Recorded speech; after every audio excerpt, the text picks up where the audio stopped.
চলো তোমাদেরকে একটা জিনিস দেখাবো আমি।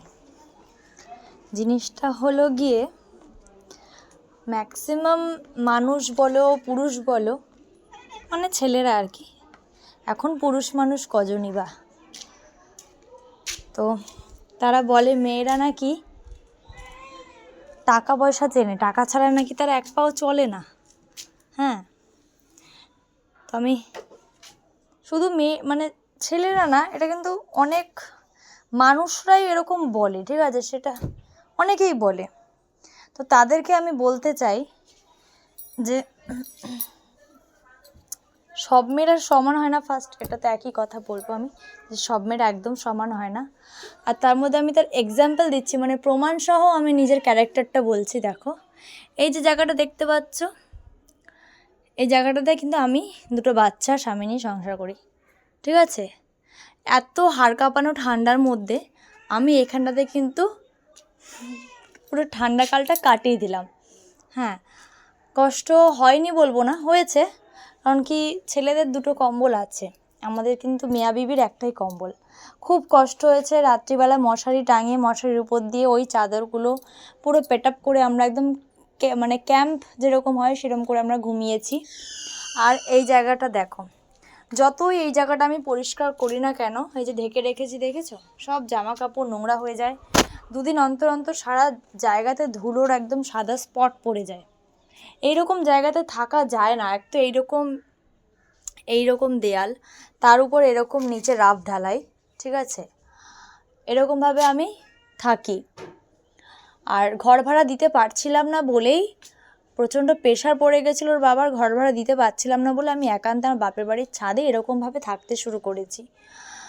আর প্রত্যেকটা দিন আমরা দুইজন স্বামী স্ত্রী দুটো বাচ্চা নিয়ে আমরা কিন্তু যুদ্ধ করে যাচ্ছি নিজেদের জীবনের সাথে, যে একদিন আমরা মানে ভালো দিন দেখব, ভালো থাকবো। আর এই ক্যালেন্ডারটাতে আমি ডেট মানে দাগ দিয়ে রেখে দিয়েছিলাম। সেপ্টেম্বরের 27 তারিখে আমি নিজের সিলিন্ডারটা লাগিয়েছিলাম আর কি,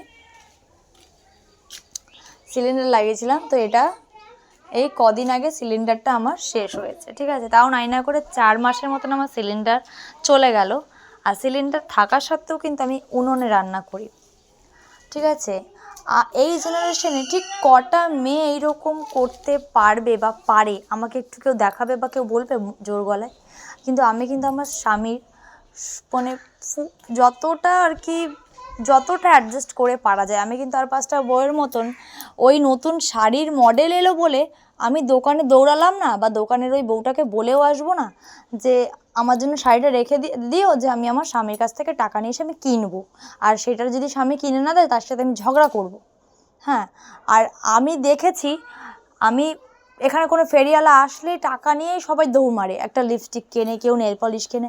আমি কিন্তু এরকম কিছু কিনি না। আমি কিন্তু 2 বছর হয়ে গেছে আমার মেকআপের জিনিস কিনেছিলাম, সেগুলো কিন্তু সব এক এক করে ডেট ওভার হয়ে গেছে, লিপস্টিক শুকিয়ে গেছে, কাজল ভেঙে গেছে, মানে এই রকম।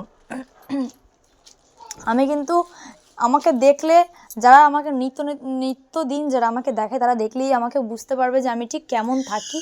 চুল আঁচড়াই না ঠিক করে, মানে ওই রকম আর 5টা আজকালকার যুগের মেয়েদের মতন, বউদের মতন আমি একদম থাকি না। এখানে থাকতে আমার ভীষণই কষ্ট হয়, খুব খাটাখাটনি পড়ে। এই বিছানা আমি রাখতে পারি না, এইখানটাতে নোংরা পড়ে যায়, এই যে নোংরা, মানে প্রচণ্ড পরিমাণে নোংরা পড়ে। আর এইরকমভাবে যদি কেউ থাকতে পারো তাহলে বলো যে না আমি থাকতে পারবো এরকম করে। হ্যাঁ, আমি এরকম বছর বছর আমি কিন্তু জামা কাপড় বছরে পুজোর সময় 1টা 2টো কিনি, আর যা বাপের বাড়িতে আমার আগে ছিল তাইতেই আমার চলে যাচ্ছে সারা জীবন, আর পরেও যাবে, কারণ কি আমার কাছে জামার জিনিসের প্রচুর মায়া, প্রচুর যত্ন আমার কাছে, ঠিক আছে। এরপরও যদি আমার বরের আমার প্রতি কোনো রকম কোনো অবজেকশন থাকে, তাহলে আমি জানি না যে ও কোন মেয়ের সাথে সংসার করতে পারবে। আর এরপরও যারা বলবে যে মেয়েরা টাকা ছাড়া চেনে না, মেয়েরা বিলাসিতা বহুল জীবন কাটাতে পছন্দ করে, তো আমি সেই দাদা ভাইদের বলবো, তোমরা যদি ওই টাকা খেকো মেয়ের কাছে যাও তবে তো তাই হবে না। নিজের জীবনসঙ্গী যখন চয়েস করার মতন ম্যাচিউরড হয়েছো, তাহলে নিশ্চয়ই মানুষ চেনার মতন ম্যাচিউরও হয়েছো, তাহলে সেরকম মানুষও চেনো, তারপরে কথাগুলো বলো যে আমি বলছি না যে সব মেয়েরা সমান, ঠিক আছে, সব মানুষই আলাদা, মানুষই ভিন্ন রকমের হয়, তো সেখানে মেয়েদের মন কি করে এক হবে? আমি পারছি বলে যে আরেকজন পারবে এটা এমন একদম এরকম কোনো কথা নেই, ঠিক আছে। আমার সাথে সাথে আমার 2 ছেলে নিজের জীবনের প্রচুর লড়াই করছে, প্রচুর যুদ্ধ করছে, অনেক অ্যাডজাস্টমেন্ট করছে, ঠিক আছে। তিল তিল করে আমরা সব কিছু জিরো থেকে শুরু করেছিলাম। আমি কিন্তু আমার বরের খালি পকেটে বিয়ে করেছি, ঠিক আছে, একদম ফাঁকা পকেটে বিয়ে করেছিলাম। ওর কাছে 200 না 100 কত টাকা না 200 কত টাকা ছিল, ওই অবস্থায় বিয়ে করেছি, একদম জিরো থেকে শুরু করেছি। এখন তিল তিল করে নিজের সংসারে আমি সব কিছু করছি, ঠিক আছে। এটাই তোমাদেরকে বলার ছিল যে যাদের এরকম ধারণা তারা মানুষ চিনে তারপর তোমরা জীবনসঙ্গী চয়েস করো।